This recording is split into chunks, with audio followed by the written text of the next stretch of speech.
네, 오늘 말씀의 제목은 하나님의 복음.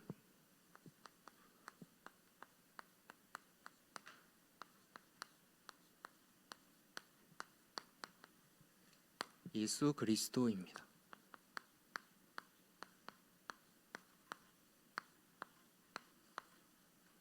본문 말씀은 로마서 1장 1절에서 7절 말씀입니다. 먼저 서론에 우리가 지금 학원복음화 메시지의 흐름을 타고 있는데 로마서에 관하여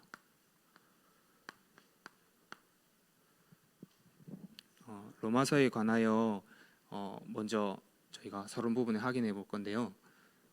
첫 번째로 로마 시대는 바울이 로마서를 쓰게 됐는데 이 로마는 어떤 곳이냐면 강대국입니다. 그래서 지구상에 12,000번 정도 전쟁이 났어요. 근데 그 중에 절반이 유럽에서 일어났는데 그 유럽 현장의 전쟁의 주역이 로마였어요.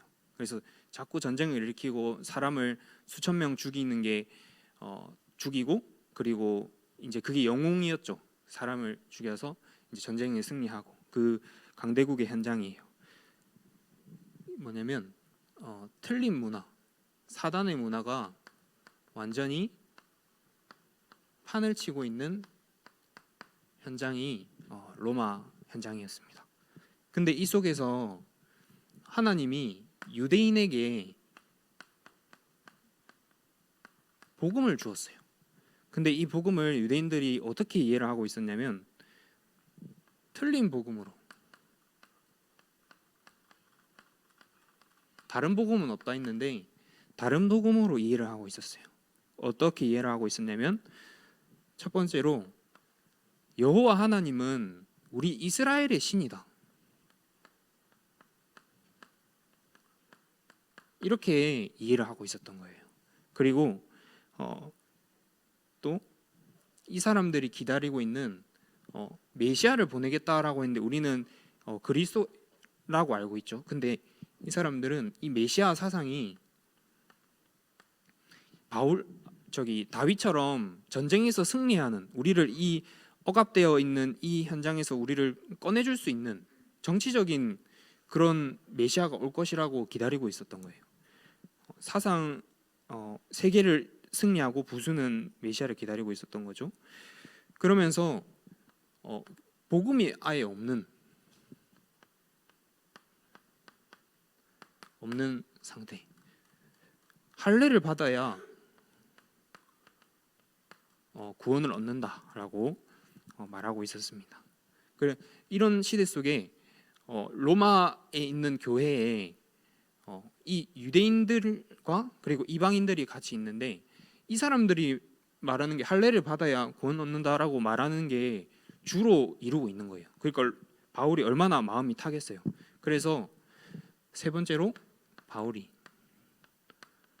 로마서를 쓰게 된 겁니다. 그래서 자꾸 거기서도 그렇게 말하죠. 우리 사도행전 쭉 보면서 바울이 자꾸 로마로 가려고 합니다.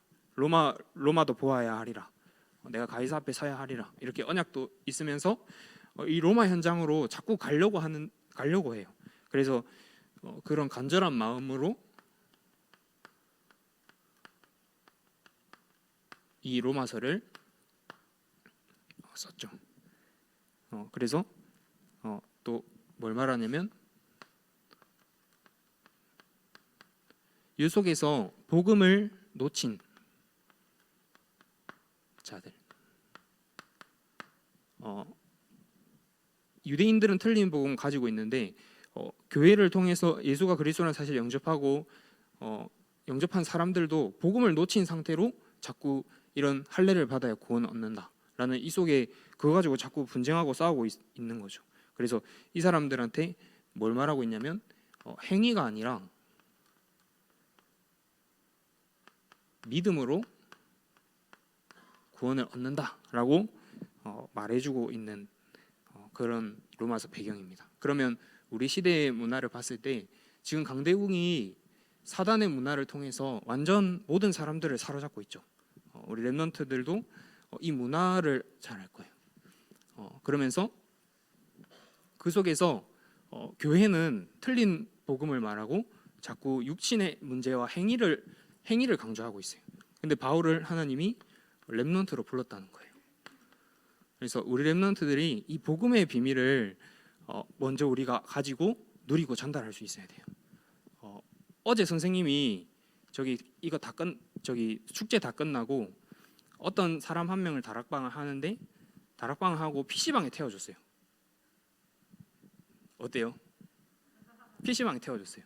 그 형이 이 사단의 문화 속에 깊게 뿌리 내려져 있고 중독될 수밖에 없는 영적 상태가 있는 거예요. 어제 TCK 친구들이 춤추는데 보는데 어땠어요? 그 모습에서 선생님은 선생님 모습을 봤어요. 왜냐면 그 친구들은 그 사단이 만들어 놓은 문화에 빠질 수밖에 없는 친구들이에요. 그럼 우리 랩런트는 어떨까요? 똑같죠? 똑같이 휴대폰 프로 게임하고 유튜브 보고 또 드라마 보고 하면서 똑같이 다 빠져 있는 거예요. 그 빠진 속에서 행위로 봤을 때 똑같은 거예요. 그 선생님 모습도 봤을 때 똑같았어요. 그 친구들한테 다른 게 필요한 게 아니라 복음이 필요한 거예요. 행위로 구원을 받을 수 있다는 게 아니라 그거를 빠질 수밖에 없는 이유를 말해주고 너한테도 그리스도가 필요하고 나에게도 그리스도가 필요하다라고 보여줘야 돼요.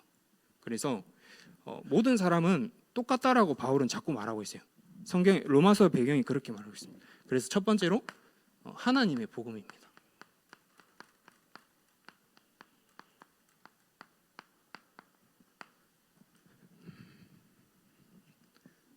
2절의 내용이죠. 첫 번째는 이제 1절의 내용을 말한 겁니다. 예수 그리스도의 종 바울은 이제 하나님의 복음을 위하여 택정함을 입었대요. 근데 이 하나님의 복음이 뭐냐? 첫 번째로 로마서 3장 10절입니다. 여기서 이렇게 말하고 있죠. 의인은 없나니 하나도 없으며 모든 사람이 똑같이 죄 아래 있다는 거예요. 깨닫지 못하고 하나님을 찾는 자도 없다라고 있어요. 그러니까 하나님을 떠나 있는 그 상태를 말하고 있는 거예요. 하나님을 떠나 있는 영적인 상태를 말해요. 그래서 로마서 3장 10절에 다 똑같아요. 이 상태가 이제 목구멍은 열린 무덤이고 그 혀로는 속임을 일삼고 입술에는 독사의 독이 있고 저주와 악독이 가득하고 이게 불신자들한테 하는 말이 아니에요. 바울이 신자들한테 하는 말이에요. 자꾸 행위를 보고 사람들을 판단하는 거예요. 저 사람은 뭐 결혼을 2번 했네. 저 사람은 뭐 게임에 중독돼 있네. 저 사람은 뭐 춤에 빠져 있네. 똑같은데 의인은 없나니 하나도 없으며. 근데 그들의 목구멍은 열린 무덤이고 계속 그런 말만 하는 상태에 똑같다는 거죠. 그래서 우리는 항상 이 하나님을 떠나 있는 우리의 상태를 봐야 돼요. 사람과의 갈등은 그렇게 우리한테 문제가 되는데 하나님과 관계가 끊어져 있는 건 우리한테 전혀 문제가 되지 않아요. 그게 바로 하나님을 떠나 있는 영적 상태예요. 두 번째로 로마서 3장 23절. 모든 사람이 죄를 범하였음에 하나님의 영광에 이르지 못하더니. 모든 사람이 하나님을 떠난 죄 아래 있다는 거예요. 그래서 하나님의 영광에 이룰 수 없다는 거죠. 그래서 이제 뭐 담배 피는 게, 술 마시는 게, 게임하는 게 그게 죄가 기준이 아니고 똑같은 거예요. 살인을 한다 해도 또 뭐 물건을 훔친다고 해도 성경은 그렇게 말하고 있죠. 생각만 해도 죄라 율법을 범한 거예요 이미. 그래서 모든 사람이 죄를 범했다. 그래서 율법은 우리를 죄를 깨닫게 하는 기능이 있는 거예요. 그래서 그러니까 예를 들어서 살인한 사람과 그리고 생각으로 욕을 하는 사람과 저 사람을 향해서 생각만 해도 욕만 해도 율법을 범한 거거든요. 그 사람 둘 다 똑같이 율법을 범했다는 거예요. 똑같이 죄를 지었다는 거예요. 그래서 이제 지뢰가 만약에 여기 100개가 깔려 있어요. 어떤 사람은 여러 개를 터뜨렸어요. 우리는 다 피하다가 마지막에 한 개 딱 밟았어요. 터뜨렸어요. 똑같이 다 죽는 거예요. 똑같이 죄 아래 있다는 거예요. 그래서 세 번째로 로마서 6장 23절. 이 죄의 삭은 사망이다 라고 말하고 있죠. 그래서 이 근본 영적인 상태, 하나님을 떠난 죄 아래 있는 상태, 사단에게 잡혀서 지옥에 갈 수밖에 없는 그 배경에 있는 상태에 모든 사람이 똑같다는 거죠. 그래서 하나님의 복음은 뭐냐? 두 번째로 예수 그리스도입니다.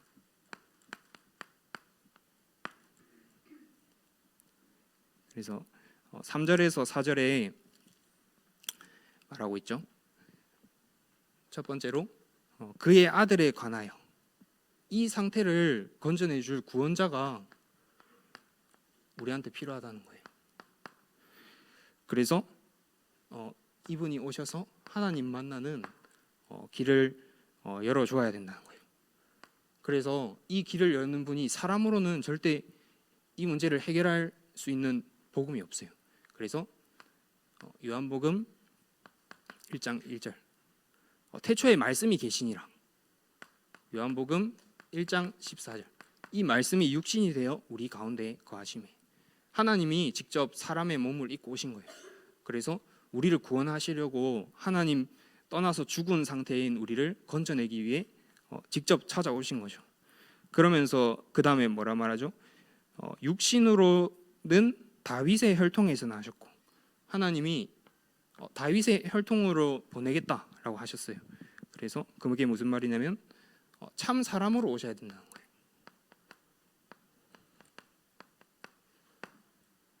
참 사람으로 오셔야만이 사람의 죄를 대속할 수 있기 때문이에요. 그래서 로마서 8장 2절 이는 그리스도 예수 안에 있는 생명의 성령의 법이 죄와 사망의 법에서 너희를 해방하였다 라고 말하고 있습니다. 그리고 마가복음 10장 45절 인자가 온 것은 섬김을 받으려 함이 아니라 도리어 섬기려 하고 자기 목숨을 통해 많은 사람의 죄를 대속하기 위해 오셨다 라고 말하고 있습니다. 세 번째로 4절에 나와 있어요. 성결의 영으로는 죽은 자들 가운데서 다시 부활하사 능력으로 하나님의 아들로 선포되셨으니 곧 우리 주 예수 그리스도시라. 죽으시고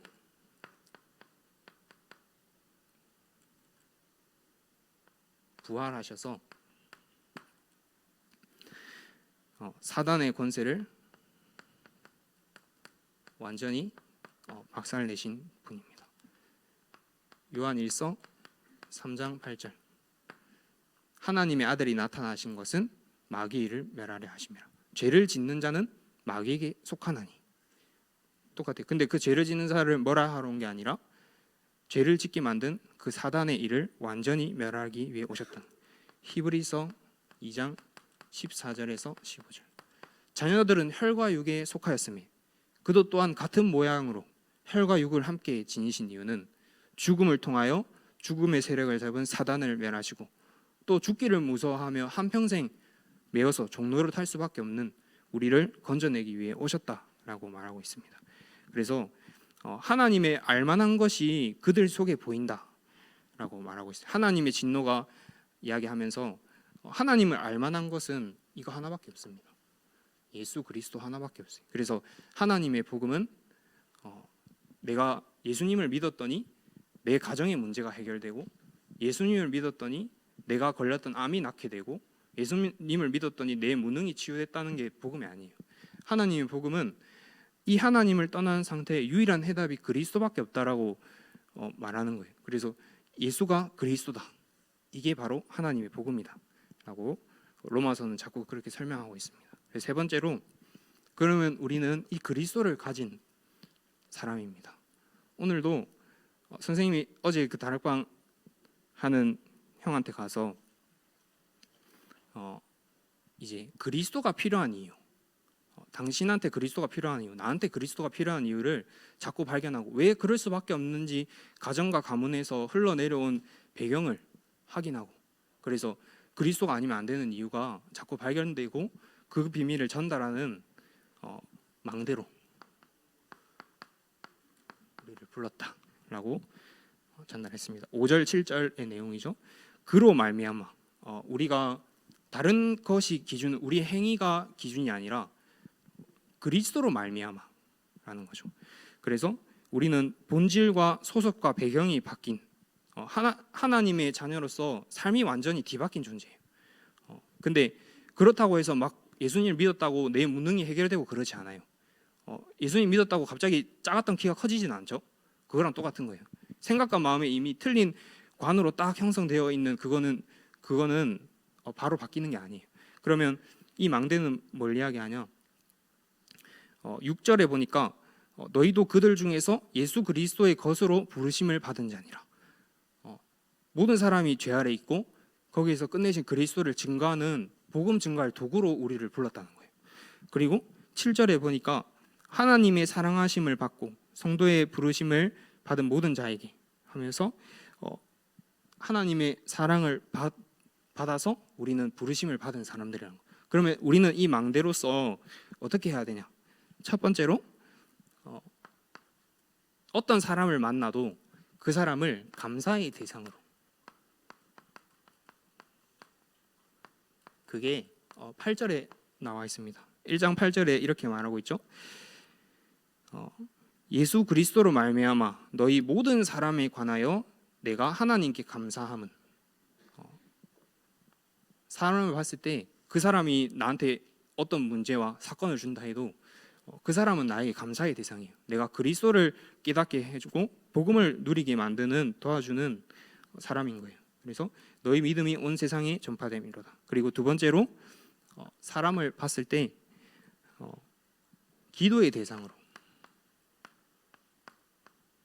보면 정확해요.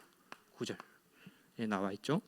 그래서 내가 그의 아들의 복음 안에서 내 심령으로 섬기는 하나님이 나의 증인이 되시거니와 항상 내 기도에 쉬지 않고 너희를 말하며. 그리고 세 번째로 모든 사람을 하나님의 뜻이 있고 하나님의 계획이 있는 대상으로 보면 정확합니다. 10절에서 11절에 나와 있죠.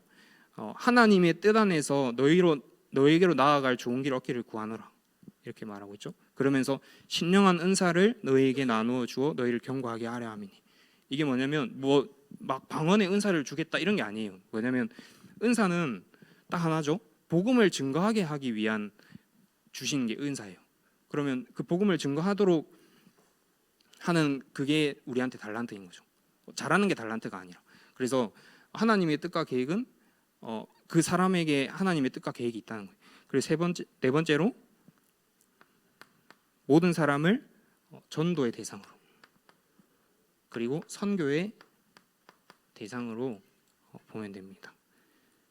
13절에서 15절에 나와 있죠. 그래서 다른 이방인 중에서와 같이 열매를 맺게 하려 한다. 헬라인이나 야만이나 모든 사람에게 다 내가 빚진 자다. 그래서 할 수 있는 대로 너희에게도 복음을 전하기를 내가 원한다. 모든 사람을 이 대상으로 보는 망대가 우리 렘넌트들한테 세워져 있으면 됩니다. 그래서 결론적으로 우리는 지금 초등부는 캠프하고 있죠. 이 캠프에 24 하면 됩니다. 그래서 첫 번째로 우리가 지금 예비 캠프를 통해서 복음을 전할 전도 대상자를 찾았죠. 2월 달에. 그래서 기도하면서 말씀의 인도를 따라 왔어요. 그래서 그 캠프의 비밀을 누리는 렘넌트들은 복음 전하는 게 엄청 쉽다는 걸 알게 될 거예요. 이 망대가 집에 세워져 있으니까 파수꾼이 가서 빛을 발하기만 하면 되는 거예요. 그래서 예비 캠프를 통해서 시간을 정하고 지역을 정하고 전도 대상자를 초청하는, 그래서 본 캠프를 했죠. 3월 달에 실제로 디데이를 하는 거예요. 저기 선생님이 저기 어떤 친구 다락방을 갔는데 이 친구랑 이제 예비 캠프와 본 캠프를 같이 진행하고 있어요. 근데 아직 시작을 안 했어요, 이 친구 집에는.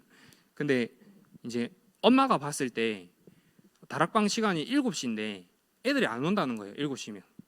근데 시간을 주관하시는 분이 하나님이고 하나님이 그렇게 시간을 정했다는 거예요.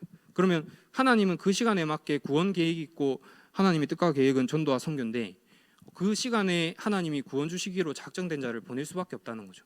그래서 이제 상황과 환경에 매이지 않고 사단은 24시 하고 있고 천사도 24시 하고 있어요. 그래서 천사의 배경을 알고 사단의 배경을 알고 그래서 그런 상황에 속지 않고 하나님이 하시는 걸 보면 돼요. 캠프를 통해서. 그래서 시간을 정하고 전도 대상자를 정하고 그리고 본 캠프 때 전도 대상자 친구들 온 친구들 다들 봤어요? 이미 다 마음문 열려 있죠. 복음 듣기로 다 마음 문 연 상태로 다 와 있어요. 하나님이 다 작업해 놓고 오는 거예요. 그 사람들한테 뭐 뛰어나게 복음을 잘 설명하는 게 중요한 게 아니에요.